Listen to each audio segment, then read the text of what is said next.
Invito a que la sociedad civil tenía no solamente el derecho, sino el deber de participar. Ese día decidimos reactivar un grupo para estudiar Bogotá. Definitivamente creemos que la sociedad civil debe debe tomar un paso hacia adelante y participar de una manera muy activa. Nos preocupa muchísimo el distanciamiento con la actual administración. Hemos tenido dificultades para establecer diálogo con la actual administración. Voy a comentar una anécdota que no es un reclamo, pero es sintomática. Nuestro presidente es constructor y decidió hacer un acercamiento con la Secretaría de Planeación Distrital y llegamos más o menos 15 miembros del foro, juiciosamente a las 7, a las 8:40 de la mañana y era una reunión para acercarnos con la administración.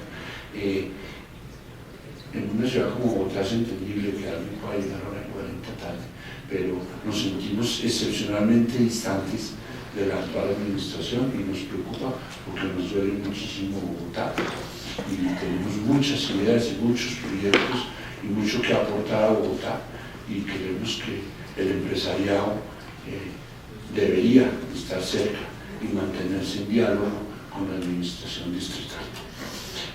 Nos reunimos en un grupo y empezamos a estudiar el tema. Vemos en la campaña, y quizás un poquito influido por mí, que me dedico al tema de headhunting, vemos un proceso de selección.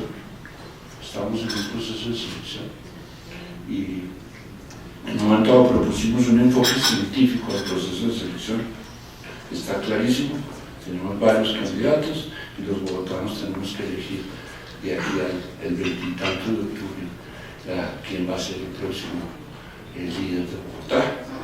Luego salió el tema de que Bogotá necesitaba gerente, nos pusimos a estudiar y quizás Fernando nos hizo un gran aporte y llegamos a la conclusión de que más que gerente, Bogotá necesita un CEO. Hicimos cuál es la diferencia. El gerente la gerencia es el arte de hacer suceder las cosas, el CEO tiene que ver con liderazgo y representación corporativa. Y nos sorprendió que Fernando nos recordó, el presupuesto de Bogotá son 17 billones de pesos, el metro vale más o menos lo mismo, o sea que un metro vale el presupuesto de un año. La empresa de energía 7.000 empleados, la empresa de teléfonos 13.000, la empresa de acueducto de alcantarillado 5.000, el IDU, el sistema integrado de transporte, la salud 22 hospitales, el solo hospital Simón Bolívar creo que tiene 30.000 empleados. En educación estamos hablando de 700 colegios, 32.000 profesores. En aseo, en alumbrado, 13 secretarías. Y si no, necesitamos algo un poquito más que un gerente. Necesitamos ver una Bogotá corporativa en mente, que es el distrito que se nos está creciendo a unos tamaños y a unas dimensiones impresionantes. Necesitamos un cambio. Jaime Castro nos dijo, no se les olvide la política, ¿no? La política es fundamental. Hay una política local. Nosotros tenemos aquí un miembro, el doctor Mauricio Molano, ha tomado la decisión de lanzarse al Consejo. Y en nuestras aproximaciones a Bogotá, alguien nos dijo, oiga, ustedes no crean que es solamente el alcalde el que gobierna, el Consejo. Han entendido los concejales y la relación del CEO con su junta directiva, fundamental ese aspecto. Nos acercamos a la misión de observación electoral y nos habló de la agenda de Bogotá y que nosotros deberíamos proponer una agenda de Bogotá. Somos miembros de Connect, hemos tenido muy buenos acercamientos con Pro Bogotá. Aquí estuvo José Gabriel Cano, presentándonos los nuevos diseños del metro. Nos preocupa el espacio público del foro nació Corpo Séptima. Creemos que hemos perdido espacio en cultura ciudadana, en competitividad.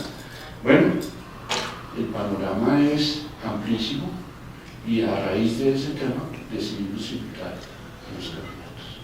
Bienvenida a la doctora Clara López. Yo creo que la doctora Clara López necesita presentación, a pesar de que tiene una hoja de vida impecable y tachable en materia académica. ella es economista y abogada, fue secretaria de gobierno, alcaldesa encargada o alcaldesa oficial, en este momento es presidente del Foro Democrático, el Foro de Presidentes la acoge. Bienvenida, tenemos mucho interés en oírla. Yo, conociendo el foro y el tamaño de la audiencia, creo que nos convendría una relación interactiva. La invito a que pase el podio, nos haga una presentación, si quieres después nos sentamos y pasamos el micrófono. Estoy seguro que hablamos. La idea, normalmente el foro se reúne a las 7, hoy vamos a comenzar a las 7:30, comenzamos, y la idea es estar acabando sobre las 9:30, media hora más de lo previsto.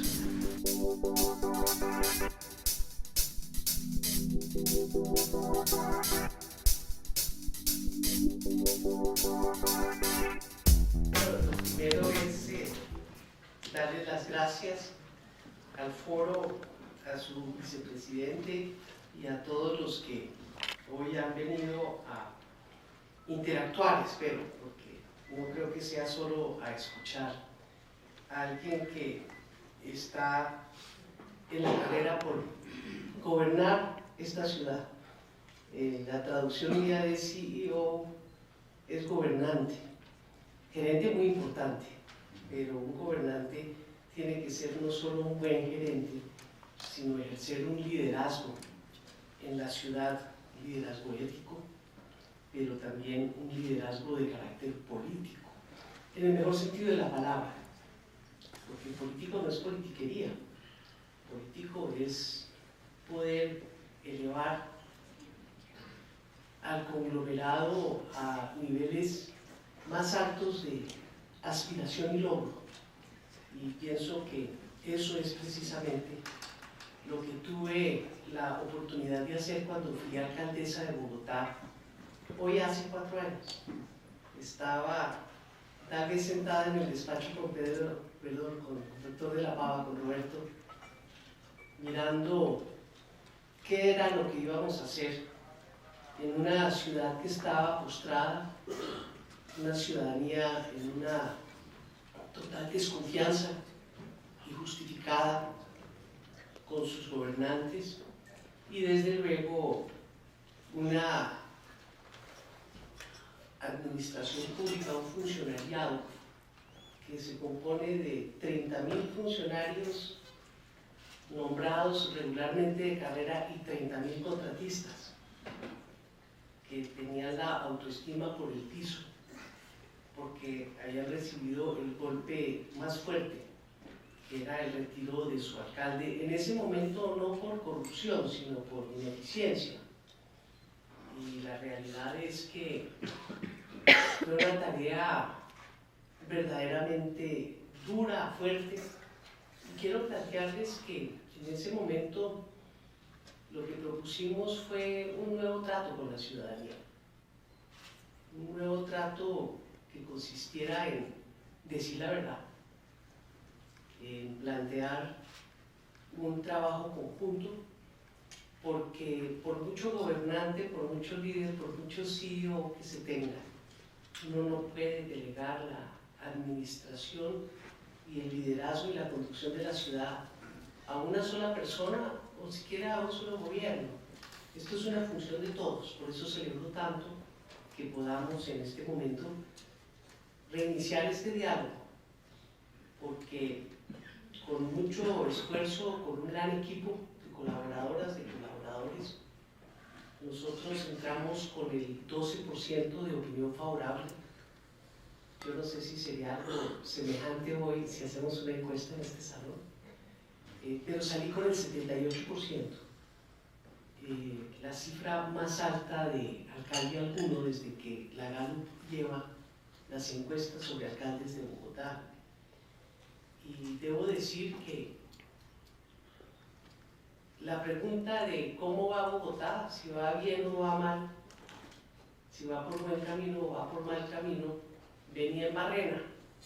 Y si ustedes miran la curva de la encuesta Gallup, durante esos 6 meses se dio la vuelta.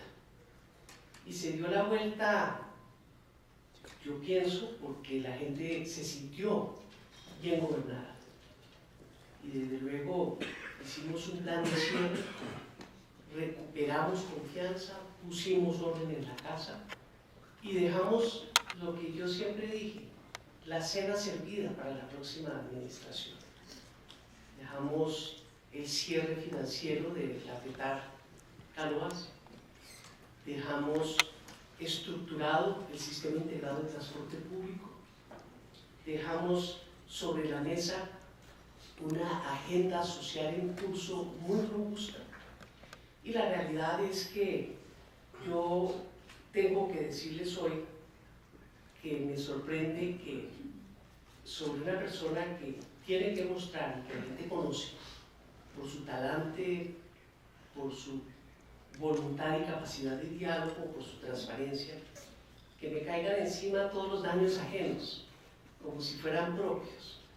Y yo tengo que decirles que considero que eso es algo de estigmatización, que yo les invito a correr el velo, porque si fuera por el partido al que se pertenece, pues nadie tendría derecho a gobernar este país, porque ni el Polo Democrático es el monopolio de la corrupción en el país, ni ningún otro partido es el monopolio de la buena gestión y de la eficiencia.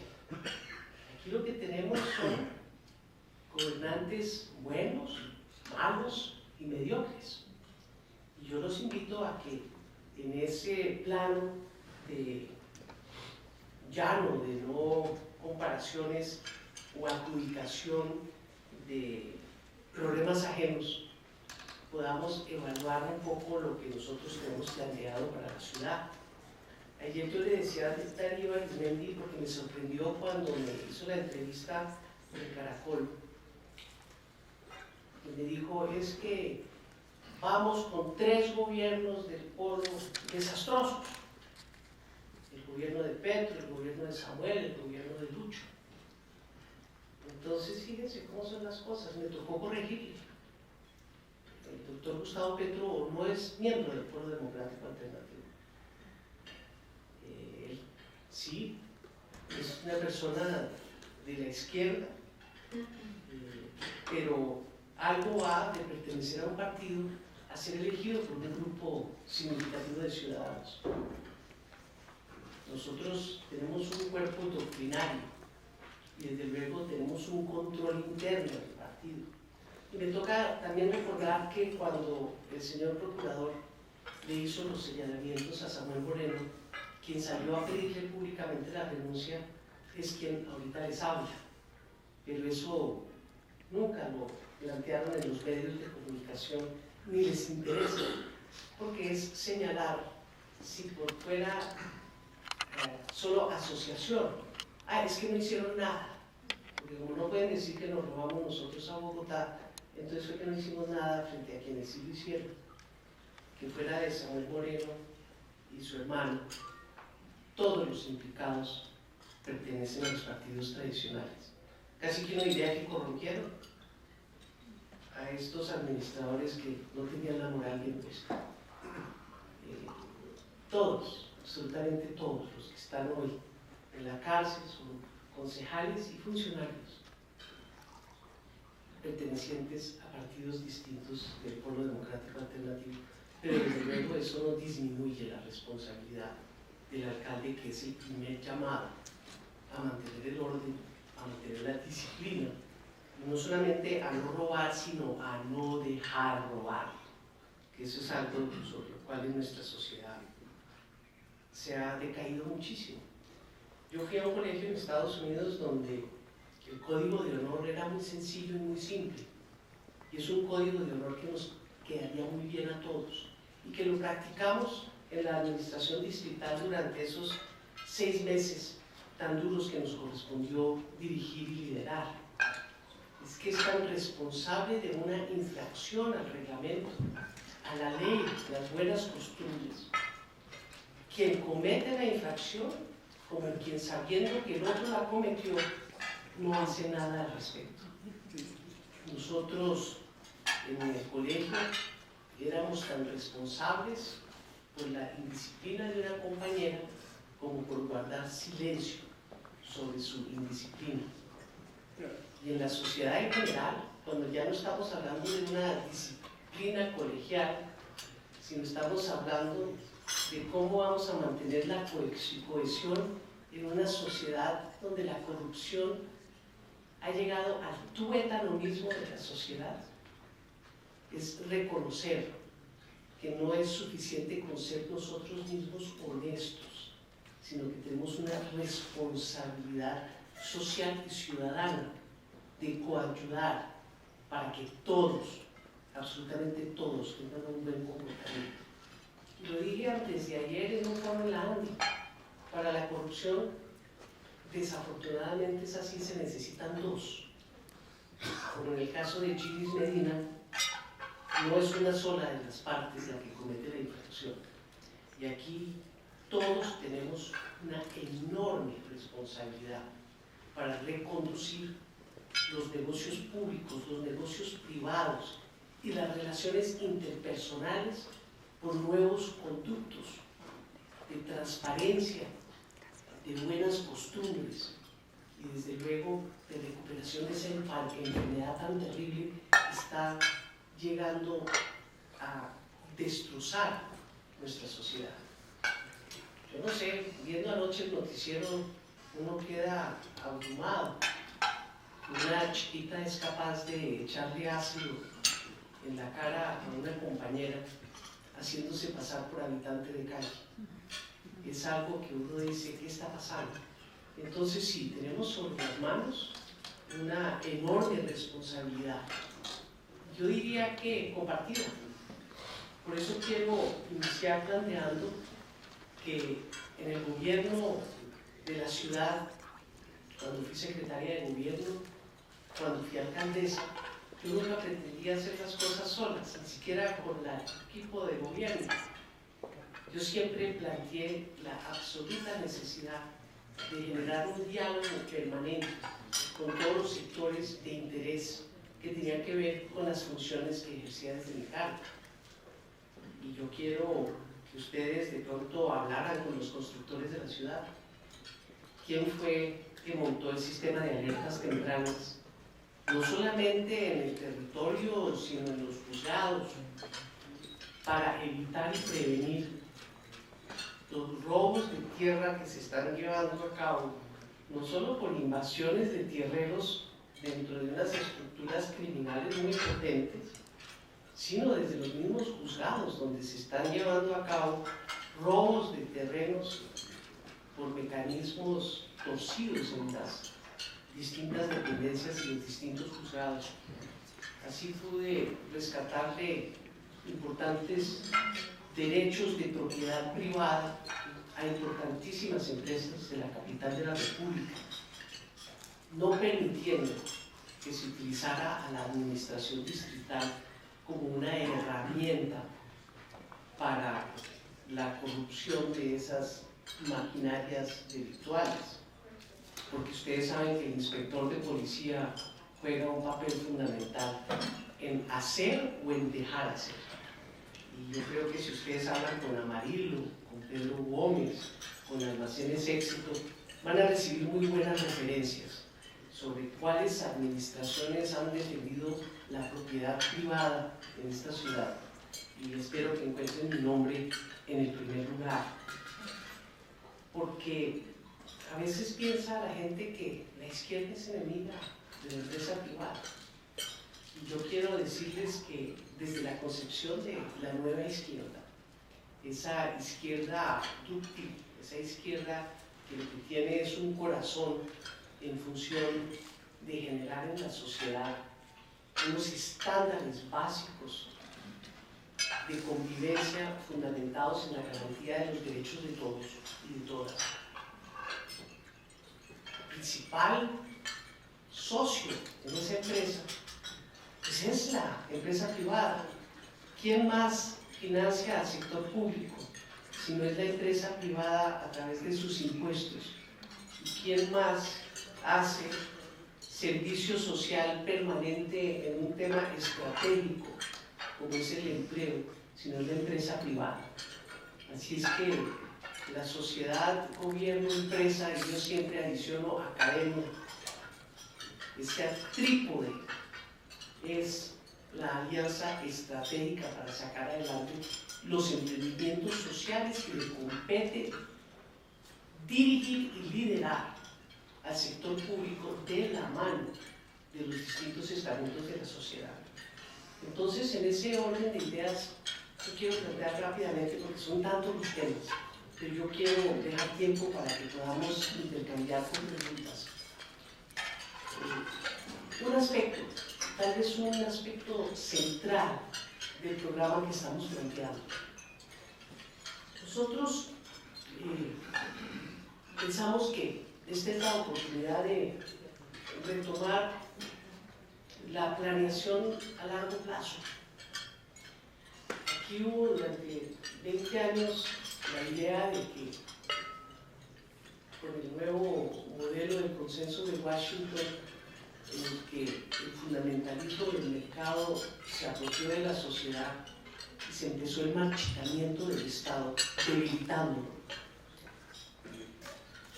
que no se necesitaba política de fomento. Incluso un ministro de Estado llegó a decir que la mejor política industrial era no tener política industrial. Y eso mismo aplicaron para el campo. Entonces nosotros pensamos todo lo contrario. Nosotros pensamos que tiene que haber una política consciente de fomento, de reindustrialización de nuestra ciudad. Y creo que el gobierno nacional está empezando a devolver sus pasos y a retomar esa política esencial en los modelos de desarrollo económico anteriores a 1990. Y en ese orden de ideas nosotros hemos planteado que la política de desarrollo económico tiene que ser el eje estructurante de lo que denominamos la cuarta generación de la política social en la capital de la República. Y es la generación de oportunidades de emprendimiento, de trabajo y de empleo. Pero con una perspectiva de largo plazo que tenemos que empezar a construir desde hoy. Uno dice en el 2038 que se cumplen 500 años de la refundación de Bogotá. ¿Qué visión tenemos de nuestra ciudad? Yo creo que entre todos podemos construir una visión compartida. Algunos rasgos en los cuales estoy segura que coincidimos es que debemos transitar hacia una ciudad del conocimiento. Hoy, en el mundo globalizado, compiten las ciudades, las regiones, con una ciudad fuerte en su corazón y en el centro.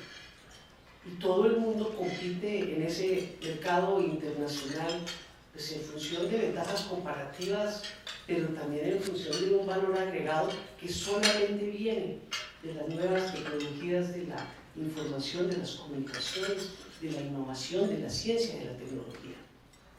Ese es el empleo del presente y del futuro hacia el cual tiene que apuntar nuestra ciudad, porque es un empleo de mayor gama, digámoslo, de media y alta gama, en una sociedad que hoy se debate en una informalidad inaceptable, de salarios tan bajos que esa es el ancla que tiene la política social en la capital de la República. Durante los últimos 15 años, Bogotá ha recibido mal contados 600.000 personas desplazadas forzosamente por el conflicto armado, que han llegado a la ciudad con una mano adelante y otra atrás, en la más absoluta indigencia, en condiciones de terrible vulnerabilidad. Eso es una ciudad del tamaño de Bucaramanga. En ese mismo espacio de tiempo, Bogotá redujo la pobreza del 30% al 7% de las familias. Mirando las encuestas multipropósito que realiza el DANE, de las cuales sale esta estadística, hemos avanzado en lo que podríamos llamar el salario social, que es el que provee el gobierno: salud, educación, alimentación cuidado de los chiquitos, cuidado de las madres gestantes. Hemos avanzado, me sorprende que así lo muestre la estadística del ANE en vivienda. Me parece que no tanto en vivienda propia como en mayores espacios, porque se ve que lo que baja es el nivel de hacinamiento y no que se eleve el número de viviendas de propiedad individual. Mucha gente vive en arriendo, pero el lunar es la dimensión del trabajo. Y no porque Bogotá esté mal de empleo, Bogotá tiene de las menores tasas de desempleo en el país, sino por la calidad del empleo. Muy bajos salarios y demasiada informalidad. 48, por decir la mitad de la fuerza laboral. Entonces, en ese contexto, reducir en más de 1 millón de personas el número de personas pobres, cuando llegaron 600.000 en absoluta indigencia, es un logro social que subyace la posibilidad de hoy de que la ciudad dé un gran salto. Entonces, a las evaluaciones catastróficas de las administraciones de la izquierda, yo siempre digo, comparemos los modelos y qué tenemos que hacer de consumo, porque tan importante es la infraestructura física como la infraestructura humana. Y yo voy a competir con el señor vicepresidente de la República. El señor vicepresidente nos ha traído las autopistas de 4G, la cuarta generación en mecanismos de contratación, de manejo de riesgos, de financiamiento, en una nueva forma que significa un gran salto para el país en su infraestructura para competir en algo tan importante como el transporte interno de cara a los tratados de libre comercio y al comercio exterior, poco menos orientadas al mercado interno, porque hay un déficit de inversión en lo que tiene que ver con las vías secundarias y primarias, las que saca el campesino el trabajo convertido en producto alimenticio hacia el pueblo y hacia la ciudad. Nosotros vamos a montar una nueva autopista de cuarta generación, y esa nueva autopista de cuarta generación es la vía hacia esa ciudad del conocimiento, para lo cual tenemos que estructurar los mecanismos en la administración para trabajar con el trípode empresa, academia, gobierno, en función de ciencia, tecnología y la aplicación de las nuevas tecnologías de información y comunicación. Para eso tenemos que estructurar, y qué buena cosa lo que ha pasado en la ETB. Yo diría que la ETB y la Empresa de Energía Eléctrica de Bogotá pudieran llamarse los éxitos más grandes en la alianza público-privada que tiene el país para mostrar. No las miran de esa manera, pero son dos empresas evidentemente públicas con participación privada que han logrado sobremontar unos éxitos extraordinarios. Creo que es un buen modelo a seguir. Y en ese orden de ideas, el planteamiento sería organizar un consejo consultivo para el diseño del plan estratégico de ciudad en conjunción con Bogotá, que en buena hora se ha generado como un espacio de apoyo de carácter de interés general y no particular del empresariado, de aporte a la ciudad. Un plan estratégico que empiece con acciones puntuales desde ahora y con metas concretas de generación de condiciones para convertir a Bogotá en una ciudad del conocimiento. Tenemos grandes avances. A veces nosotros no reconocemos lo que ya tenemos. Pero la calle 26 puede ser una especie de Route 1 que yo conocí en Boston, que se creó en muy corto tiempo. Fíjense, ahí está la fábrica de tejidos, el laboratorio de tejidos de la Secretaría de Salud. Es uno de los avances científicos más avanzados del continente. Ya están haciendo orejas para implantar.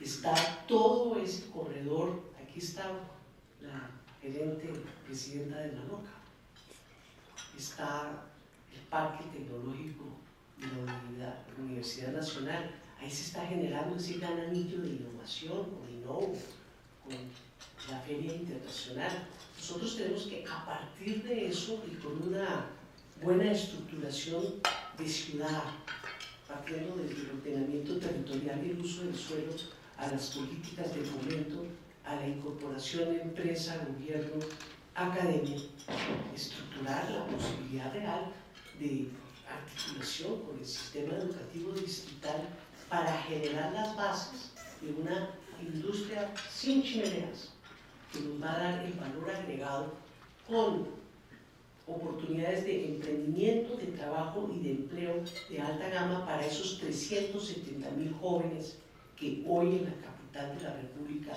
ni estudian ni trabajan.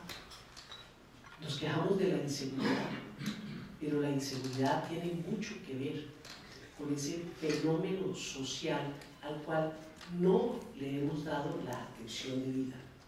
Entonces, tenemos que estructurar conjuntamente un plan de largo plazo, pero acciones de carácter inmediato.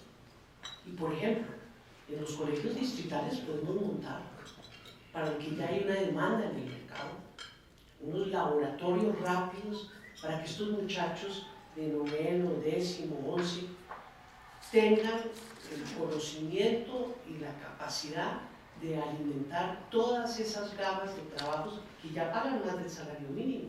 Y no es para técnicos siquiera, sino gente entrenada en todas las labores que alimentan las tecnologías de la información y de las comunicaciones. Pero eso para arrancar, tenemos que proyectar. Y yo creo que si nos ponemos metas, en 4 años, de pronto no habremos creado los 370.000 empleos. Pero ¿qué tal si nos proponemos generar 150.000 empleos de calidad?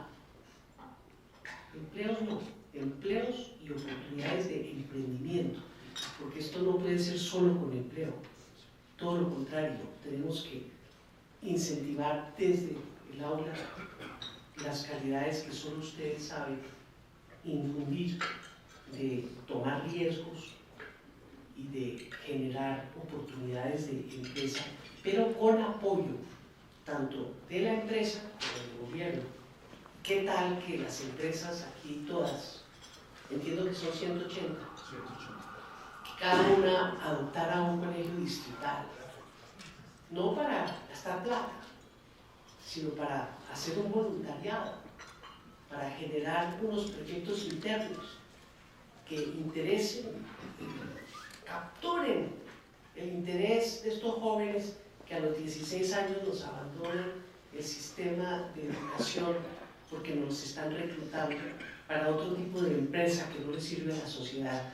Y ustedes saben que es cierto que se está generando casi que como una forma de empleo, pertenecer a una banda de barrio que es contratada por una empresa criminal de altísima sofisticación dedicada a la microextorsión, al microtráfico y a toda suerte de actividades delincuenciales.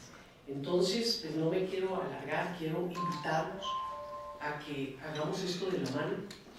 Yo tengo el convencimiento que lo que necesita hoy Bogotá no es un gobierno ideologizado, sino un partnership, una alianza, algo que nos permita a todos los sectores.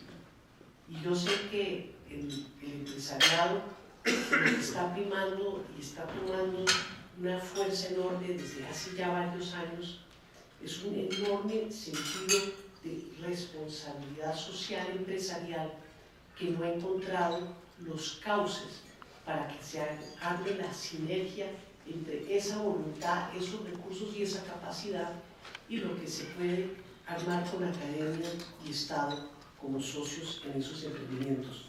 Mi invitación es a eso y a decirles que la excelencia se encuentra en todas partes. Lo que tenemos es que tenerla siempre como método de hacer las cosas. Para mí no sirve nada menos que perfecto y tenemos que aspirar a eso, no solamente en una cirugía de altísima tecnología, sino en la delicadísima tarea de gobernar. Muchísimas gracias.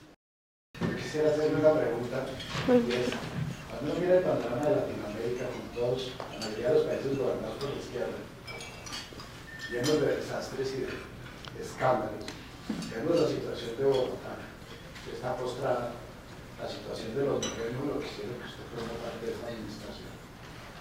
Es una familia que tiene tradición en esos días.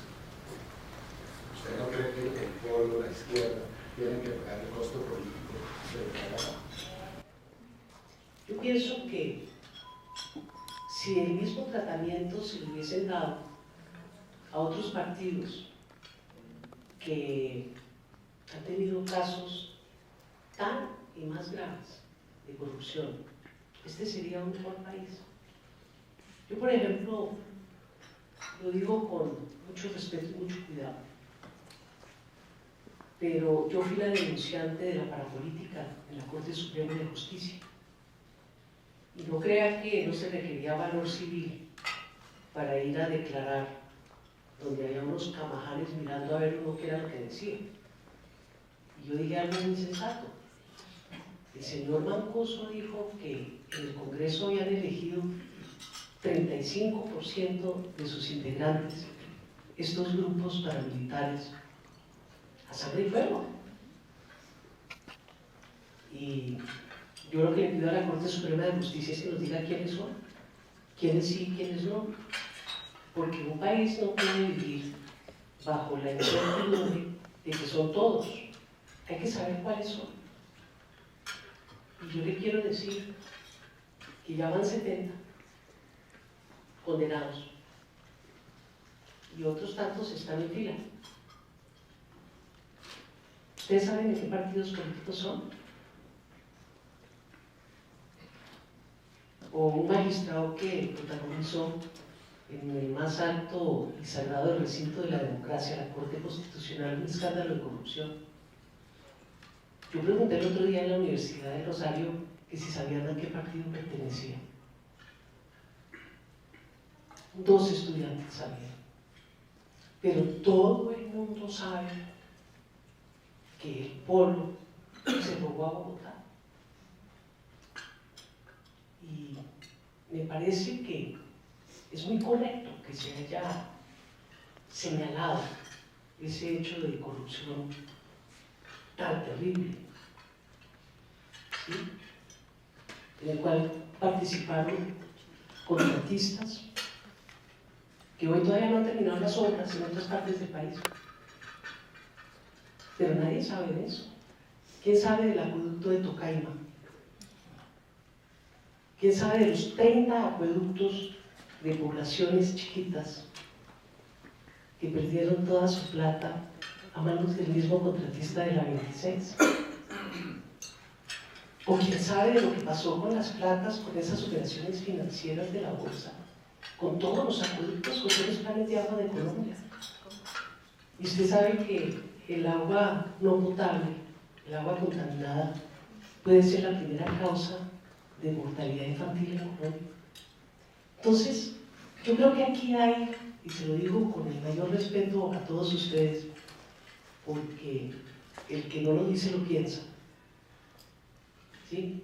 Que aquí lo que hay es que a toda mecha, ¿sí? Impedir que Clara López sea alcaldesa porque ella pertenece a un partido de izquierda. Y la verdad es que ahí hay una doble moral. Porque no es porque el partido de izquierda o Clara López sea corrupto, es porque es la oportunidad de que sigamos gobernando los mismos como siempre. Y este país tiene que cambiar. Tiene que cambiar. Y personas como yo representamos esa transformación que necesita Colombia. Que se cometen errores, todos los gobiernos cometen errores. Pero lo que yo nunca he escuchado es qué pasó en estupefacientes, quiénes son, y qué pasó en las denuncias que están en todos los procesos con condenas. Voy a decir algo muy feo, terrible, pero la revista Semana publicó hace 15 días una entrevista con un señor Hasbun, un empresario de la costa, y dice que le entregó a la fiscalía una lista de 400 empresarios que los invitaron a ellos a formar los grupos paramilitares para limpiar la zona de los sindicatos. Y yo estuve presente recogiendo los cadáveres en la hacienda de Landuras y La Negra en el año 1988. Y yo pensaba que eso era obra de unas bandas criminales desarmadas, pero descubrir 30 años o 20 años después que detrás de eso había plata de empresarios. Doble moral es lo que tenemos en nuestro país. Y nosotros tenemos y hemos pagado un costo político muy grande por haber escogido mal un candidato en una consulta popular abierta. Pero aquí tienen que pagar todos por igual, porque si no huele a pura persecución política. Doctora Clara, quería, digamos, retomar 3 elementos que me parecen centrales de su presentación. Una es capacidad de gobierno y gestión, otra es visión de largo plazo, y la tercera es cómo lograr ser una ciudad competitiva con innovación y ciencia y tecnología. En esos 3, la pregunta que uno tiene, y en su caso particular, es la primera: ¿cómo lograr realmente un equipo de gobierno que tenga esa capacidad de gestión? A veces uno siente en las alcaldías que el alcalde está ahí arriba, pero lo que pasa en la mitad, en la nata de la mitad, no mueve la ciudad. Ese es como un primer punto: cómo va a formar su equipo de gobierno. La segunda es cómo lograr una ciudad realmente competitiva con unas trabas en el desarrollo propio de la ciudad, en el tema de movilidad. ¿Cuáles serán como esas estrategias para ser realmente más competitiva? Y naturalmente destacando que esto seguramente va enmarcado en esa visión de largo plazo que me parece definitiva para la ciudad. La primera, sí, el equipo. El equipo de un alcalde normalmente es el equipo de arriba, y en Colombia no hay un funcionariado operante, por 2 motivos. Porque no funciona bien la carrera administrativa, nadie la toma en serio. Entonces, al momento de calificar a los funcionarios, todos sacan 5, todos hacen su trabajo divinamente. Después viene el secretario y dice: no, pero es que esta gente no sirve. Y pues si usted los calificó. Entonces ahí hay un problema de mejoramiento continuo esencial en la parte del funcionariado que es de carrera, que no es la gran mayoría. Que resulta que como aquí se frenó el crecimiento del Estado y todo ahora se hace por contrato. Entonces hay 2 formas de contratación. Una, que se contratan funciones completas del Estado a particulares, y cuando cambia el contratista pues se acabó la memoria. Y la otra, que como no ha crecido la planta, entonces hay una cantidad de gente nombrada al Estado por contratos de 3 meses, de 6 meses, los que tienen suerte los tienen a 9 meses. Entonces es una estructura administrativa que el país en su conjunto tiene que entrar a reformar, porque no solo en Bogotá, es en todo el país. El único sitio que se salvó fue la Nación, porque en la Nación creció la planta y no el supernumerario. Pero con la ley 610 del año 2003, ahí se congeló la planta. Entonces con el subterfugio de los proyectos de inversión, todo lo demás es a contrato. Bogotá tiene en sus 20 localidades 13 que están dentro de las 20 ciudades más grandes de Colombia. O sea que al interior de Bogotá tenemos 13 localidades que figuran de tercera, de cuarta, de séptima, de 12. Están dentro de las ciudades más grandes de la ciudad, del país. Y tienen unas estructuras administrativas de chiste. La localidad de Kennedy tiene 50 funcionarios de planta y como 100 o 150 de contrato. ¿Y quién maneja una ciudad de 1,5 millones de habitantes con 150 funcionarios? Eso es parte del desgobierno. Entonces tenemos que reestructurar hay que reestructurar administrativamente la ciudad. Nosotros hemos pensado que es fundamental descentralizar, pero con responsabilidad. Hay que descentralizar y asignar adecuadamente funciones para que lo que se tenga que hacer en la localidad, o sea, en la ciudad, lo hagan las alcaldías locales dentro de parámetros de estándares y de auditoría e interventoría de parte de la administración central, para que la administración central se ocupe de lo que le corresponde, que es la proyección de largo plazo, el lineamiento de políticas. Pero eso es un proceso que tiene que iniciar la ciudad, y lo hemos planteado varias veces en el Consejo de Bogotá, un reordenamiento territorial de fondo, que es muy complejo porque no ha llegado en los últimos tiempos, yo creo que desde Jaime Castro, no ha llegado a la ciudad quien le meta el diente a algo tan difícil que es una reforma que afecta a todos los estamentos. Entonces es una reforma que se tiene que hacer con mucha gobernabilidad, y eso no lo hace un gobierno con el 30% de los votos. Eso lo tiene que hacer un gobierno con una gran alianza ciudadana, que es la que estamos tratando de formar. Y le quiero decir que uno tiene que gobernar no con los copartidarios, sino con los mejores. Y yo aspiro a hacerlo.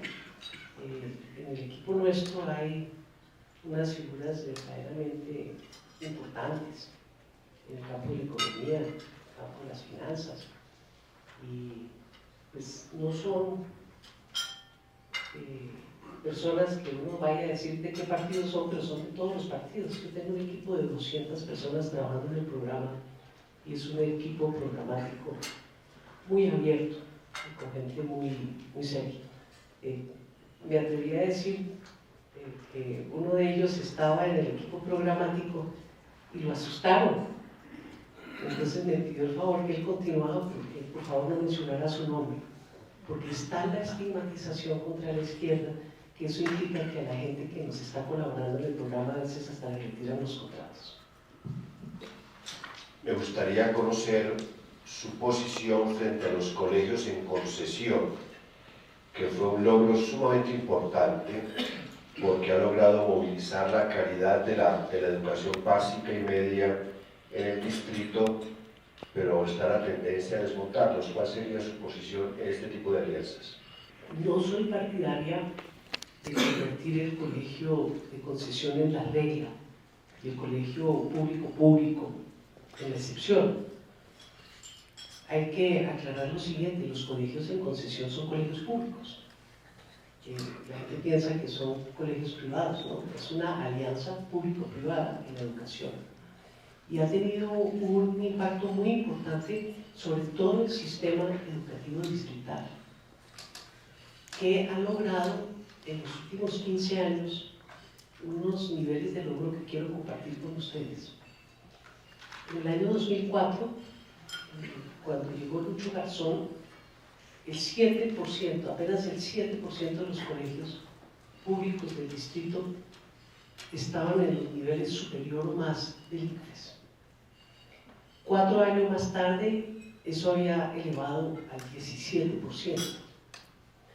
4 años más tarde, estaban en el 58%, me refiero al 2008, y hoy ya están bordeando el 70%. Ha habido un paulatino esfuerzo en la ciudad que tuvo que ver primero con la construcción de las instalaciones. Se construyeron 65 megacolegios, 268 más fueron totalmente reconstruidos y reforzados antisísmicamente. Se implantó en la ciudad el programa de alimentación escolar. Quiero aclarar que cuando llegó el gobierno de Lucho había un programa de alimentación escolar, pero repartían palitos con olor a queso. Se hizo un esfuerzo muy grande de generación de dietas diseñadas para la nutrición y el desempeño de los alumnos, y un estudio de la Universidad de Harvard mostró que habían aumentado una talla los muchachos a nivel de todo el sistema escolar, que son casi 1 millón de niños, niñas y jóvenes. Subir en promedio 1 millón de personas una talla le muestra a usted el impacto de ese programa de alimentación escolar, al que yo personalmente le atribuyo, porque los estudios no existen, buena parte del aumento en la estadística de la calidad. Porque es que muchas veces los exámenes de Estado no miden solamente la calidad de la educación del aula, sino todo el entorno socioeconómico del educando. Y desde luego, un déficit nutricional pega muy duro al momento de comparar exámenes. Y me parece que es bien importante que se conozca que hay una convergencia entre los colegios privados y los colegios públicos en materia de desempeño. En el 2004, el desempeño medido por los mismos exámenes de Estado separaba el promedio de los colegios públicos distritales del promedio de los privados, una brecha de 40 puntos en favor de los privados. Esa brecha hoy está en el 8,7. Entonces hay un proceso de convergencia. Y en eso ha jugado un papel muy grande el entorno de la existencia de colegios como los de concesión, que han elevado el estándar aspiracional de todo el sistema educativo en su conjunto. Entonces nosotros vamos a seguir protegiendo y defendiendo los colegios que están existentes. Inclusive cerraron unos que pensamos reabrir, pero no vamos a ampliar esa cobertura, porque pensamos que la educación es un bien público, como el agua, y tiene que llegar de la misma calidad a todos los hogares. Usted aquí en el estrato 6 de Chapinero recibe agua potable de calidad del acueducto, pero esa misma agua la están recibiendo en el último barrio de Boston. Así tiene que ser la educación pública. En sus ya intervenciones usted ha señalado o ha tocado tangencialmente el tema de la contratación. Los inspiradores de la norma han señalado que la licitación pública es el formato por definición, por preferencia. Y en los últimos años ha venido creciendo la participación se nota el relieve de la contratación directa, al punto que estamos en el 54% de la contratación se hace, vulgarmente le llaman a dedo, que es sin el concurso y sin la convocatoria pública, sino sencillamente por contratación directa. Yo soy un fan de la contratación y he monitoreado Bogotá, y Bogotá es un fenómeno, y es que repunta en los niveles de contratación directa, es decir, que los proyectos de contratación en su minoría no salen a concurso. ¿Usted qué opina de eso? ¿Qué piensa usted hacer con eso? Porque sí o sí la contratación hace parte del ecosistema de la corrupción. es un elemento que no hay que dejar por fuera y usted lo ha tocado sensiblemente. Entonces, quisiera conocer de fondo usted qué piensa hacer, piensa cambiar esa tendencia y de alguna manera una cosa es lo que usted piensa y otra cosa es lo que se termina ejecutando, lo que ya llaman esa nata media. Entonces, me gustaría que nos ilustrara. Me he dedicado a la auditoría y al control de gestión. Ese fue mi trabajo durante largos años. Y yo tengo también un análisis muy crítico de la contratación pública. Tanto que en un momento dado de desesperación en la alcaldía llegué a decir, oiga, deberíamos era rifar los contratos. El tema de los pliegos en las licitaciones es algo verdaderamente escandaloso. Experiencia. Entonces, es obvio, uno tiene que conseguirse un contratista experimentado, ni más faltaba. Pero entonces, la experiencia la diseñan en los pliegos como un sastre para que le quepa a determinado contratista. ¿Sí? Tantos kilómetros de pavimento, pero durante los últimos 2 años y que tiene que tener no sé qué aspecto.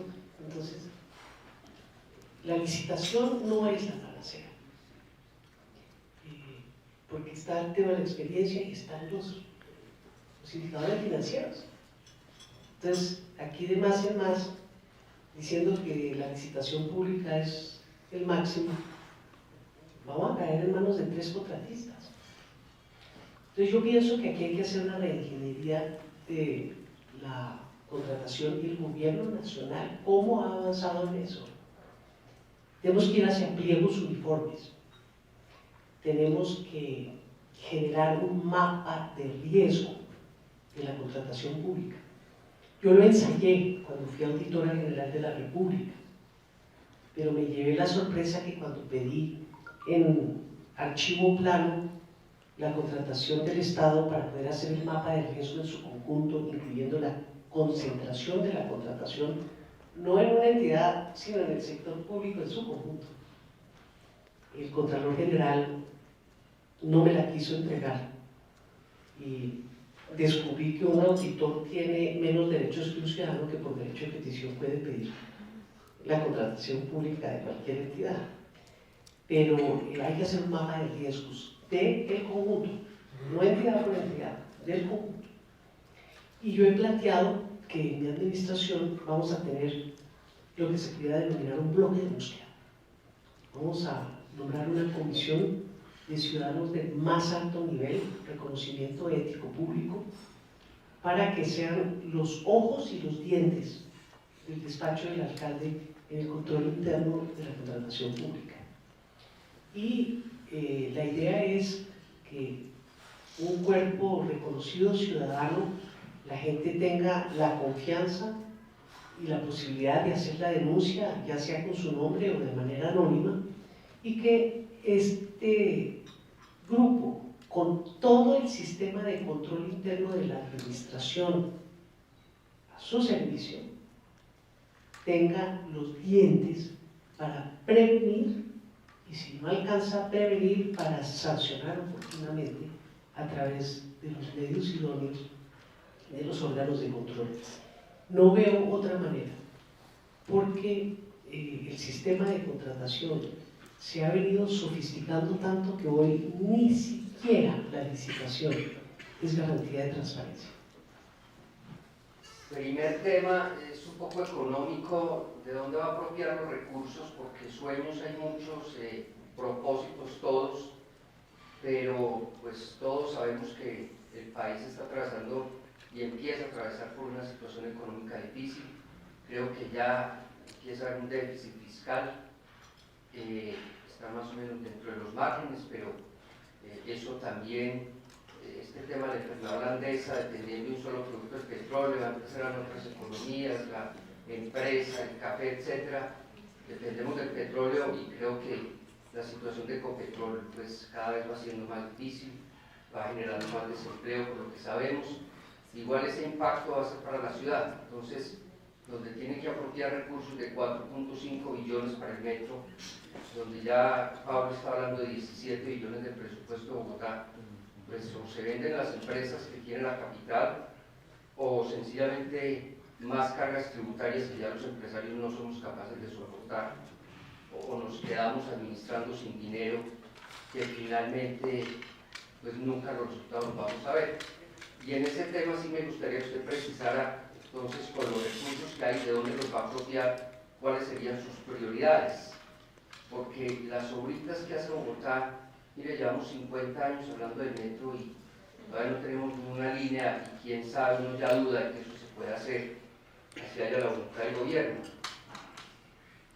Ayer estábamos en un foro con Armando Montenegro precisamente hablando de todos estos temas, que hay proyectos de infraestructura muy interesantes, un doble piso, toda la autopista sur hasta la 68, un doble piso por toda la 30, un doble piso la autopista del norte, o sea, obras de infraestructura que realmente se muestran, pero lo que uno ve en Bogotá es que pavimentan con mucha dificultad una callecita y van todos los periodistas a mostrar las obras que se hacen, pero realmente obras de impacto, doctora Clara, yo las veo minúsculas, pues, para lo que es una ciudad como esta. Si no veo unos proyectos, entonces por eso esas prioridades de su gobierno sería bien importante conocerlas. Y lo tercero es en la cultura ciudadana. Estamos hoy en todo el mundo en un desaliento, y en esta ciudad impresionante. Ya Bogotá no la queremos, y los que hemos hecho algo por Bogotá cada vez vemos más terrible vivir acá. O sea, la he oído en algunas otras oportunidades hablando de la movilidad, no veo que haya mucha claridad que va a hacer con el pico y placa, parece que sí lo quiere o no lo quiere, hay que restringir más esa movilidad, pero es uno de los muchos aspectos donde ya el desaliento por vivir en esta ciudad es terrible, el terror de salir por la noche a cualquier evento es todo, la inseguridad, la corrupción, uno siente que todos los funcionarios de este gobierno son corruptos y que finalmente la corrupción ya se mide por billones de pesos. Entonces, permítame darme ampliado en eso, pero son tres cosas: de dónde los recursos y con qué prioridad se van a gastar. Segundo, qué vamos a hacer con este desaliento y con este desánimo, este pesimismo de esta ciudad que tenemos. Y tercero, pues las obras grandes, realmente cómo se van a implementar, qué es lo que se piensa hacer con esta ciudad. Uno de los efectos más nocivos de las campañas políticas es hacer la campaña no alrededor de propuestas, sino de señalamiento tan absolutamente negativo de un conglomerado con generalizaciones que acaba siendo un boomerang. Yo entiendo que hay que criticarle a la administración Petro su falta de gestión, su improvisación,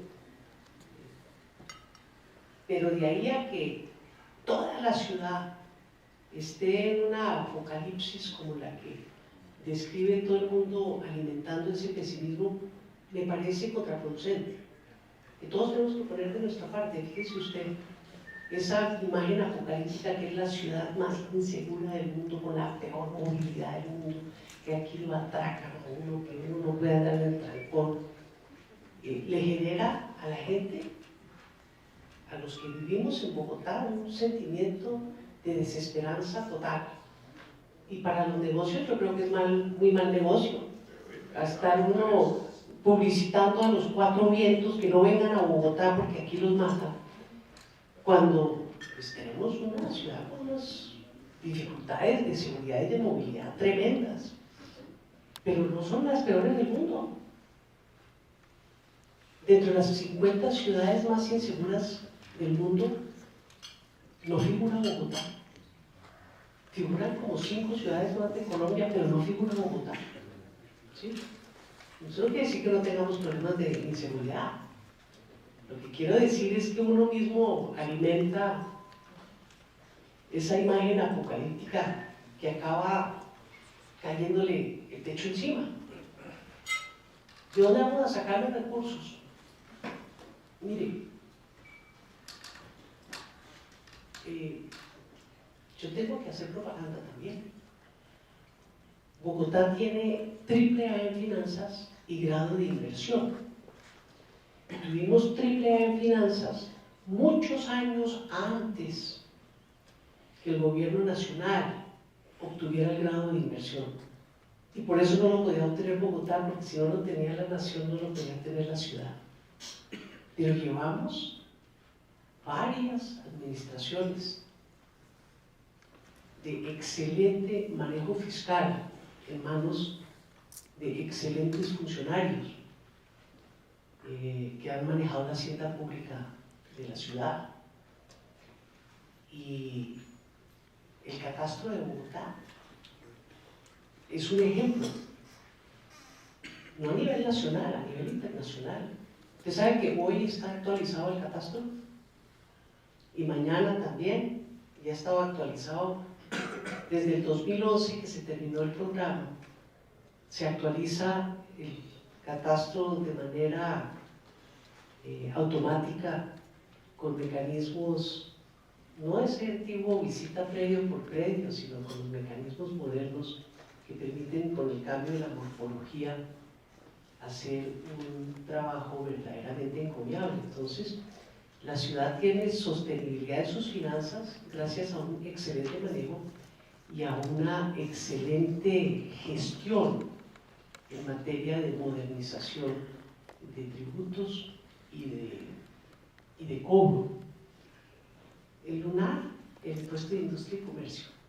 Creo que ahí tenemos que ver cómo hacemos que se pueda cobrar vía internet y tal vez de una manera más ágil. ¿Cuántas veces hay que pagarlo al año, Erika? 6 veces. Creo que se puede. Ahí hay un enorme espacio para mejoramiento y reducción de costos de los empresarios que tienen que gestionar ese tributo. Pero Bogotá está muy bien de plata y tiene uno de los más bajos índices de endeudamiento. Compárenos con la nación, nosotros somos unos, pues, por ahí le gusta hablar bien, pero que el 10% es el ratio de endeudamiento. Eso es una cosa, porque nos veníamos preparando para el metro. Entonces el metro se puede financiar con el solo endeudamiento. Hay que cambiar las normas nacionales porque Bogotá se rige por la misma norma de semáforos que Caparapí. Pero Bogotá tiene cómo gestionar 4,5 billones de endeudamiento así. Pienso que no se debe hacer el metro solo con endeudamiento, porque no paga endeudar la ciudad tanto y disminuir su resiliencia frente al ciclo. Pero tenemos posibilidades en materia de valorización, posibilidades muy importantes en materia de gestión de operaciones urbanas, como la que se está haciendo en la 100 con séptima, que es un ejemplo de lo que puede ser una estación de metro. Entonces aquí hay fácilmente cómo hacer el metro. Lo que no hay fácilmente es cómo hacer con recursos públicos esas autopistas de segundo piso que usted menciona, que plantea el señor vicepresidente, que deben costar cada una 2-3 billones de pesos y que se pagan con peajes, con las APPs. A mí me invitaron a un foro muy interesante donde presentaron más de 20 APPs. Y yo creo que ahí hay de dónde escoger para hacer obras críticas de la ciudad. Lo que yo sí le tengo que decir es que es imposible que uno con responsabilidad las haga todas, porque eso tan bueno no da tanto. Eso de que uno pueda hacer obras por valor de 40 o 60 millones de pesos y que eso no le cuesta a la ciudad, entonces hagámoslas. Hay que analizar, porque no sé si la del lado no le quita pasajes o peajes a la otra, y si la ciudadanía resiste semejante cascada de cobros. Máxime que por el otro lado el señor director de planeación plantea APPs para los trenes de cercanías. Trenes de cercanías que no llegan al borde de la ciudad sino al centro de la ciudad. Entonces, ¿cómo va a ser la financiación de los trenes de cercanías? Si es cierto que lo va a pagar Cundinamarca o lo va a pagar Bogotá vía una tarifa técnica más alta para todo el sistema integrado del transporte de la ciudad. Entonces ahí hay temas que se tienen que analizar. Yo no creo que los impuestos de la ciudad se deban subir. Yo creo que están en un nivel alto, pero adecuado. Nadie se le ocurre, pues, no sé, espero que mis colegas no lo planteen, bajar impuestos. No hay cómo. No hay cómo bajar impuestos y mantener el gasto de la ciudad. Pero los billones de la corrupción a mí me gustaría que me los mostraran, porque yo creo que es un decir. Hay mucha ineficiencia que se tiene que corregir. Pero en términos generales, esta ciudad mantiene a 1 millón de niños estudiando gratuitamente en los colegios Derecho Ciudadano. Esta ciudad atiende en atención primaria, en salud, a 3 millones de ciudadanos, mantiene funcionando 22 hospitales, como alguien lo mencionó aquí, de buena calidad, no digo de máxima calidad, pero de buena calidad, con la concentración de las instalaciones de salud de la ciudad. Si no fuera por los hospitales públicos estaríamos graves en 3/4 partes de la ciudad.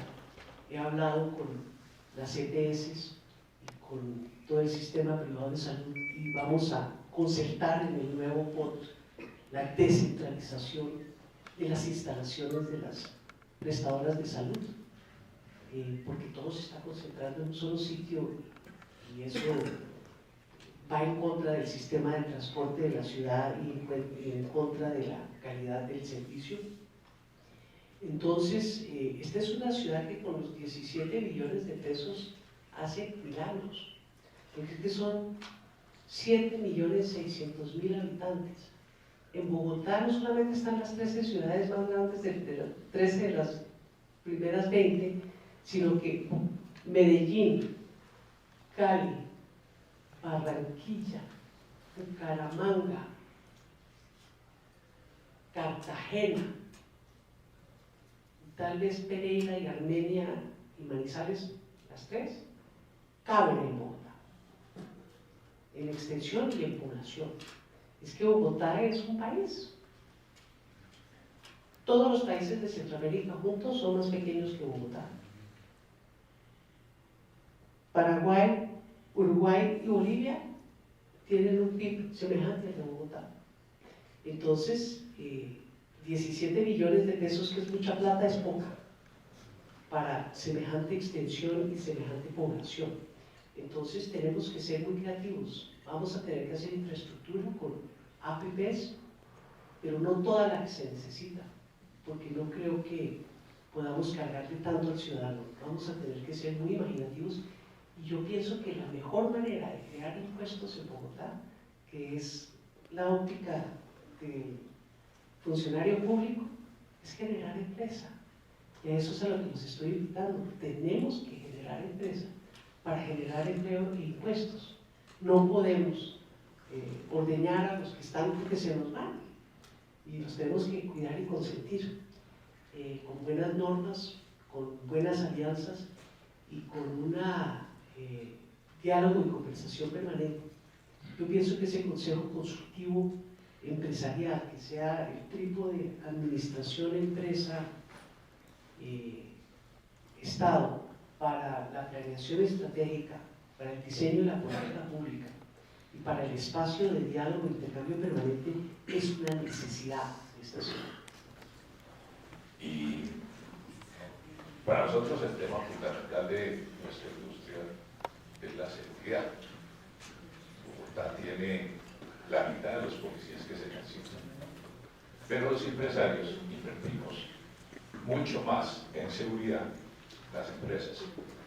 Yo le diría que en nuestra compañía el 5% de las ventas se va a pagar seguridad privada para militares, porque hay 250.000 celadores y solamente 20.000 policías, y un sistema de policía y de seguridad pésimamente manejado. Petro ha sido un desastre y las dos administraciones anteriores igual. Lo que uno ve como ciudadano es que la izquierda ha estado preparada todo el tiempo para criticar y criticar y criticar, y cuando se ven en el poder no saben administrar, y entonces uno ve que pasan años y años y las obras, y no hay capacidad de gestión. Entonces uno ve que Petro se gasta. Tenemos los datos de Petro, no tengo los de Samuel Moreno. Ni los de Peñalosa ni los de Moco. No, los de Peñalosa sí, uno recuerda una ciudad que se transformó con un buen gerente. Entonces lo que nosotros hemos dicho acá es, lo que esta ciudad necesita es un gerente, y ahora llegamos a la conclusión de que no es gerente, porque el gerente lo pone, tiene una junta directiva con un presidente de junta directiva, y él tiene que obedecer a esa junta directiva. Lo que necesitamos es el presidente de la junta directiva que sea gerente, al mismo tiempo que es un CEO. Entonces, y usted no lo ha explicado, y Bogotá es de una dimensión enorme, es una presidencia más importante que la de Uruguay. Entonces lo que queremos es que necesitamos un CEO que no haga bestialidades como, por ejemplo, en el IDU. El IDU es la compañía de construcción más grande del país. Ahí este señor puso una comunicadora social a manejar esa empresa. Entonces cuando uno ve del 100% del presupuesto, logra ejecutar el 40%. Hoy la ministra de Educación dice que tiene plata para hacer 250 colegios en Bogotá. Y Petro sale y le dice que yo no sé qué cosas, pero no le para bolas. Entonces uno dice, ¿a qué juegan los administradores de esta ciudad? Entonces, la pregunta concreta es, ¿qué tan preparado es el equipo de gobierno con el cual usted se está armando? ¿Cuál es su programa de gobierno? Me preocupa mucho que usted dice, tenemos que hacer un plan, tenemos que hacer una cantidad de cosas, y va a llegar a la alcaldía a hacer el plan. Y lo que nosotros tendríamos que hacer es elegir el mejor plan para esta ciudad y el mejor equipo de trabajo. Y otra cosa es el consejo, porque usted, sin el consejo de la ciudad, no puede administrar. Lo que nos pasa con Petro, todas las cosas que ha llevado el consejo se las paralizan, entonces no hay capacidad de ejecución si usted no viene acompañada por un magnífico equipo de personas que van al consejo y un magnífico equipo de profesionales para manejar las 30 empresas a donde el alcalde tiene que nombrar las juntas directivas y los encargados de esas empresas. Entonces, me gustaría saber cuál es su planteamiento sobre estos temas y que no se nos quede el tema del metro. Todo tiempo pasado fue mejor. Pero aquí, todo tiempo pasado fue peor. Yo le digo lo de las cifras porque como ahora es la moda, porque Petro es mal administrador, y le quiero aclarar que yo no voté por Petro y que comparto sus mismas críticas. Las cifras, tanto de percepción de inseguridad como las duras de denuncia, eran mucho peores en esa época. Por eso es que cuando uno dice que es la ciudad más insegura, y yo le escucho al doctor Peñalosa rasgarse las vestiduras, pues yo no soy una persona de confrontación y me parece correcto. Pero yo busqué en Bogotá cómo vamos, la cifra de percepción de inseguridad, porque como esa es la cifra que se está moviendo ahora, 48% hoy. O sea, la mitad de la ciudad se siente muy insegura. Esa misma cifra en el gobierno del doctor Peñalosa estaba en el 58%. Lo que pasa es que ya nos olvidamos. Y yo sí pienso... Por eso. No, un desastre no, porque ha bajado la tasa de homicidio del 32 al 13 o 14, a la mitad. Entonces, no, perdón, al 17. Pues es que hay más gente. Por ejemplo, aquí hay una cosa rarísima que pasó en el Transmilenio, que en un año se aumentó en 200% el número de atracos, como si hubiese un plan detrás. Pero lo que le quiero decir es que, bueno, cada cual escoge la estadística. Bogotá hoy es menos insegura, objetivamente hablando, de lo que era hace 20 años. Pero pues es un desastre de inseguridad. Eso por decir que la incapacidad de la izquierda para hacer la seguridad, no, pues la incapacidad de todo el mundo. Porque es que la seguridad tiene muchas perspectivas y causas y muchos tratamientos. Si nosotros nos dedicamos solamente al bolillo, no vamos a poder resolver el problema de la seguridad. Bogotá no tiene 20.000 policías, tiene 18.000, 3.000 de ellos son bachilleres, tiene 15.000, de esos 15.000, pónganlos en 3 turnos. No, esto es un desastre. Pero entonces, ¿quién es el jefe de la policía de Bogotá? El alcalde. No, es el jefe de policía. El jefe de la policía es el general Palomino, que es un empleado del presidente de la República. ¿Qué es el jefe de policía? Y yo sí que fui buen jefe de policía. Yo reuní semanalmente el Consejo de Seguridad de la ciudad, en la que tienen asiento Cámara de Comercio, todas las entidades, Fiscalía, Inteligencia, Policía, Ejército, alrededor de temas para abordar un problema de fondo, es que la criminalidad migra. Entonces, Bogotá tiene una excelente estadística, referenciada, seguir el delito. Pero usted tiene que hacer el día a día, impulsando a la policía, impulsando a la fiscalía, impulsando a toda la institucionalidad en función de metas específicas y de imaginación. Entonces, Petro como que no volvió a reunir el Consejo de Seguridad. Me contaron en la Cámara de Comercio que no lo reúnen o que no los invitan. ¿No? Hay que estar todos, porque este tema es muy delicado y hay que hacer alianzas. Hacíamos unas alianzas con el sector financiero, por ejemplo, para el fleteo, extraordinarias, muy efectivas. Entonces, el tema es, hay que contextualizar las cosas. Usted me dice el metro. Yo estoy de acuerdo que el doctor Peñalosa hizo Transmilenio y seguramente gerenció muy bien, pero mire, le cuento una cosa.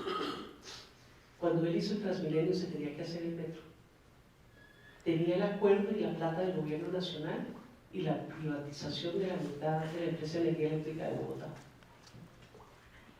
Y optaron por una solución que se sabía que se agotaba en 10 años. Ahí está. Y todavía nos faltan 6 o 7 años para tener metro. Yo no sé cómo vamos a manejar el colapso del eje oriental de la ciudad, donde la demanda de viajes supera con creces la oferta posible. Entonces, yo digo que gerenciar no solamente ponerse una meta y cumplirla, es saber escoger la meta. Y la realidad es que ahí no hemos tenido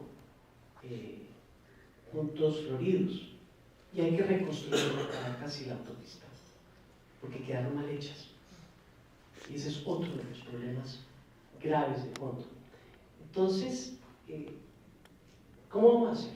Nosotros tenemos la posibilidad real de estructurar un gran equipo de gobierno. Nosotros nos está apoyando un sector profesional muy importante de todos los partidos. pienso que esa experiencia tan importante que tuvimos en la ETB y en la empresa de energía eléctrica de Bogotá se debe a la presencia de empresarios muy connotados en nuestra junta directiva, que yo los voy a volver a llevar.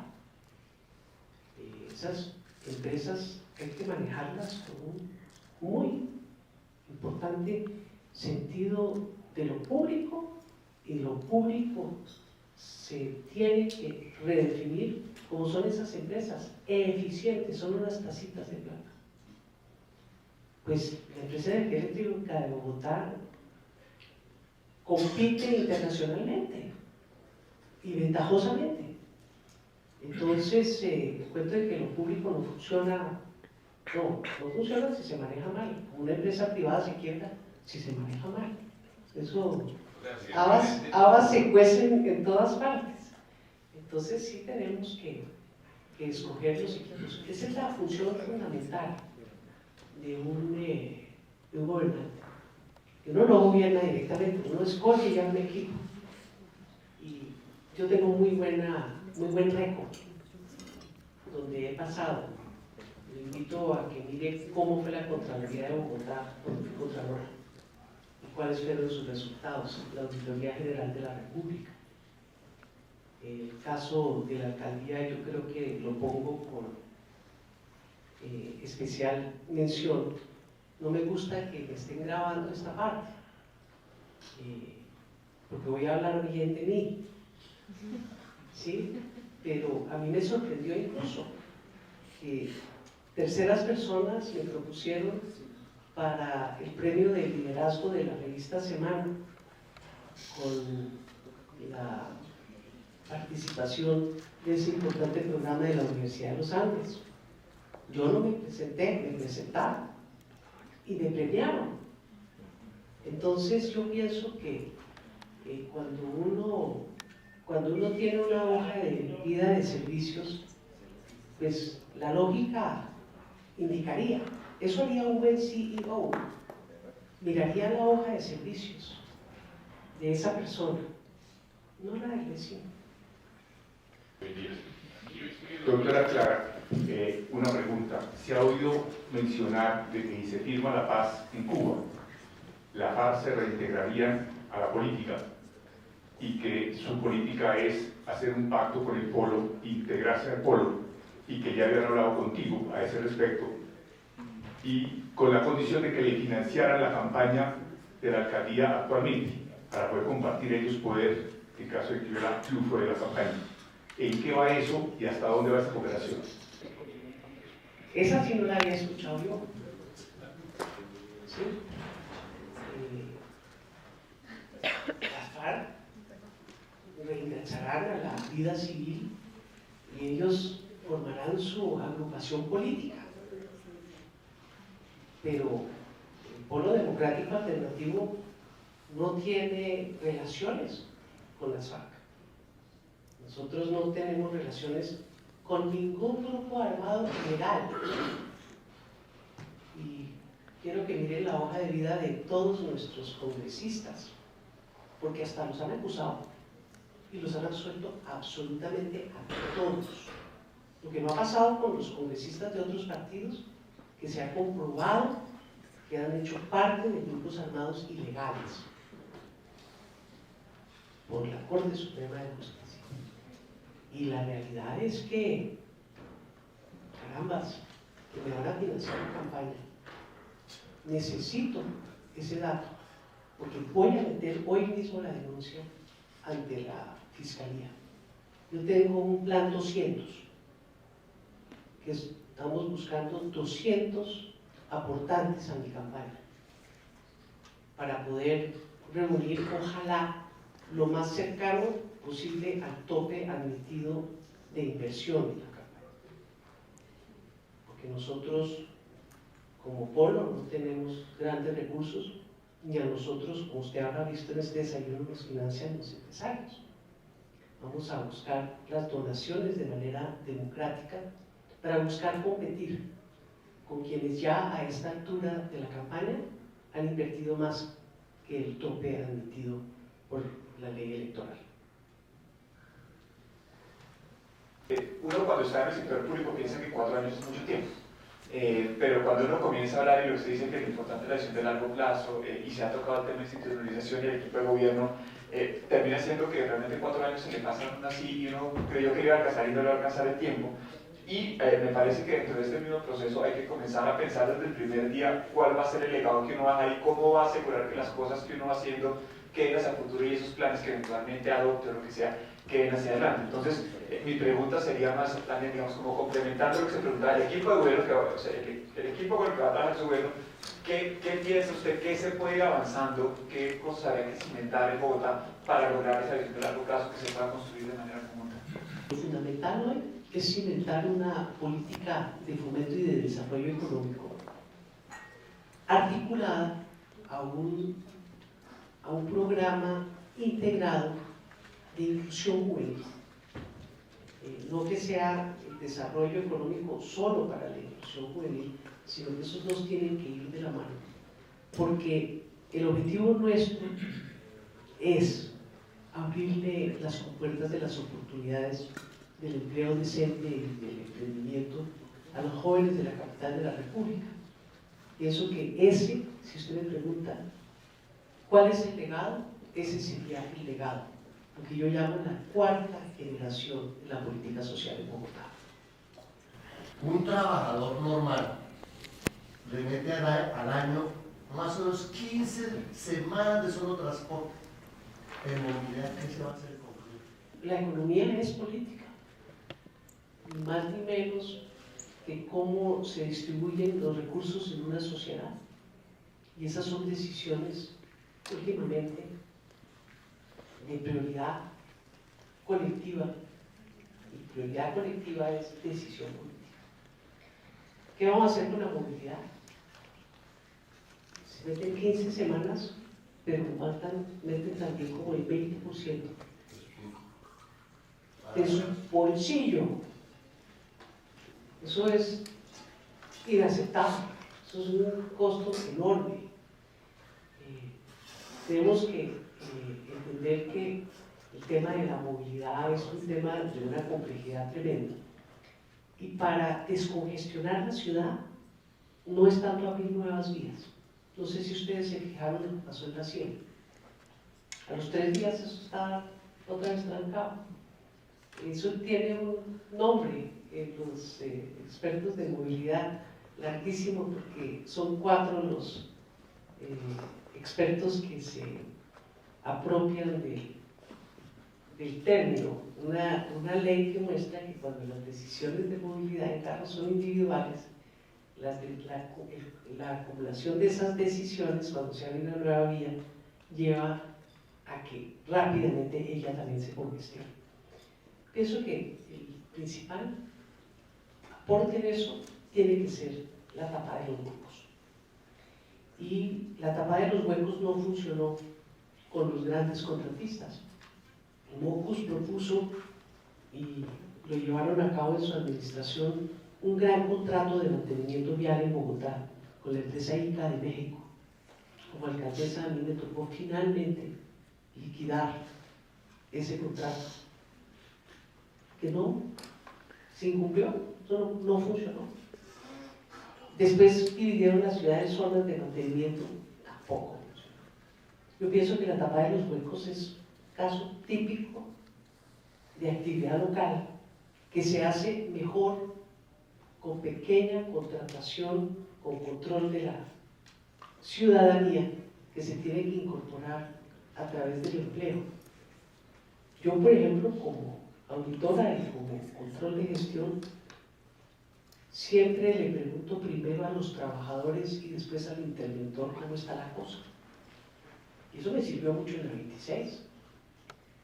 15% de avance de obras, 198% a final de año, porque hubo 2 cosas que no se pudieron terminar porque no se habían hecho las expropiaciones a tiempo.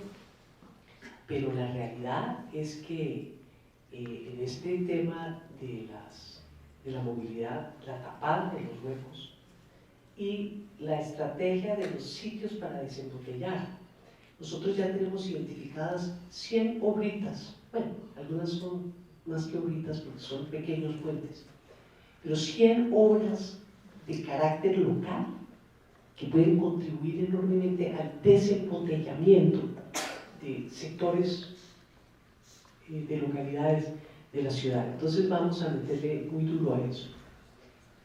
Pero quiero decirle que si usted toma kilómetro promedio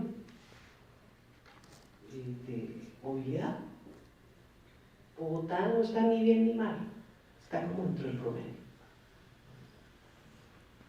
Voy a tomar el derecho a hacer una pregunta, porque yo vengo atorado, doctora Claudia. Dos temas. Cuando uno, Medellín en los años 80, yo me acuerdo de las 4 estaciones, se vino a Bogotá, porque en Medellín no había ningún restaurante de noche. Y hoy vemos a una Medellín próspera, muy bien gobernada. Barranquilla tuvo una crisis profunda y hoy en día está mandando síntomas de ser una de las ciudades más prósperas de Colombia y muy bien gobernada. La misma Cali estuvo en crisis, parece que está encontrando el rumbo. ¿Qué es lo que le falta a Bogotá para que encontrar el rumbo? Y una segunda pregunta. La ciudad más grande de Alemania tiene 3,5 millones de personas y América Latina insiste en unas urbes que se salieron de control. Yo he oído a algunas personas sostener que a Bogotá lo que hay es que reducir el tamaño y fomentar la migración hacia afuera. Estamos rodeados de zonas muy lindas y que tenemos que pensar en irnos de aquí y bajarle el tamaño para poder administrar.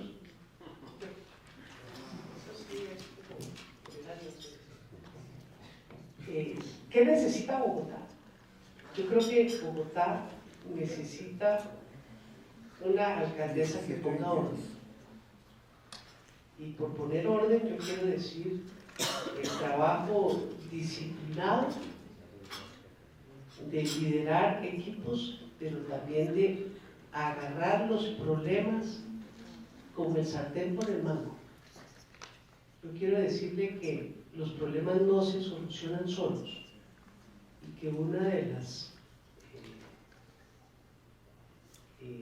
actitudes que a mí me han servido mucho en el manejo de la cosa pública es armar equipos, escuchar y generar la voluntad y la conveniencia y el acuerdo sobre la meta con los equipos que uno está trabajando. Eso de dar órdenes no funciona. Uno tiene que montar a todo el equipo en la solución y desde luego estar dispuesto a hacer lo que hace el más humilde en el equipo. Yo, por ejemplo, he visto que la gente trabaja con mucho empeño, pero mucho más empeño si uno está al lado. Entonces yo nunca mandé a la gente a la inundación en Bosa a que trabajara las 24 horas y me trajera informes. Yo fui a trabajar hombro a hombro con ellos las 24 horas, desde luego dirigiendo en el puesto de mando unificado las actividades y las acciones al lado de los expertos en manejo de crisis de esos tamaños. Entonces, yo creo que son estilos, y yo llamo, lo dicen los gringos, no tenemos una tradición, hands-on, es la única manera de abordar, poner orden en esta casa tan grande. Y se puede. Ya lo hice una vez, lo voy a hacer la segunda vez, póngale la fe. ¿Y el tamaño de Bogotá? No, el tamaño de Bogotá, perdóname. Ni siquiera los chinos. Los chinos que tienen tal vez el gobierno más centralizado, que para usted irse del campo a la ciudad necesita pasaporte. ¿Sí? Ni siquiera los chinos han logrado evitar la migración del campo a la ciudad. Porque, y especialmente en nuestro campo, la vida es como la describía Hobbes, sucia, violenta, denigrante. Entonces la gente, así llegue aquí, al sitio más pobre y más marginado de la ciudad, tiene una mejor vida de la que hoy tiene en el campo. Yo no me puedo ir sin hacer esta pregunta. Usted estuvo sentada al lado como secretaria de gobierno de Moreno, de la forma más grande del mundo. ¿Cuánto cuándo se dio usted cuenta de que el tipo estaba haciendo las zamporradas que hizo? ¿Y en qué momento usted dijo, yo aquí no sigo montado en este bus? Porque uno dice, ¿cómo? Si usted era la mano derecha de él, y usted lo contó de su colegio, no identificó y no denunció. Yo era la mano derecha. Yo era la secretaria de gobierno. Y como secretaria de gobierno, yo lidiaba con la policía metropolitana, los bomberos, el sistema de prevención y atención de riesgos, la población víctima y desplazada, la reintegración y un sistema de información que garantizaba que todos los secretarios del despacho le contestaran en los tiempos de ley las preguntas y los derechos de petición al Consejo y a la ciudadanía. Yo no manejaba el presupuesto. Un muy importante y apreciado amigo de ustedes fue secretario de gobierno 3 años. A él nunca le han preguntado cuando estuve en la DIAN por qué no supo. Como no le pueden preguntar a mí por qué no supe. Es que uno, ¿cómo va a saber que alguien está haciendo cosas de esa naturaleza? Pues no las hacen a la luz del día, que es donde yo me muevo. Yo salí de la Secretaría de Gobierno 2 años, estuve ahí, y cuando yo estuve, yo le tengo que decir que yo no vi nada, como no lo vio el resto de la gente. Y aquí hay periodistas de investigación, aquí hay órganos de control, aquí hay cuánta cosa hay, pero la única responsable hoy en Colombia de no haber visto, ahora resulta que soy yo porque tengo muy buena opción de ser alcalde de Bogotá. Y le quiero decir una cosa, a mí ya me pasaron juicio. Yo me fui, después de haber hecho 6 meses de alcaldía con muy buen resultado, a una campaña presidencial donde recibí 2 millones de votos, 500.000 de ellos en Bogotá. Ya hay un dictamen ciudadano que están tratando de reversar y no lo van a lograr.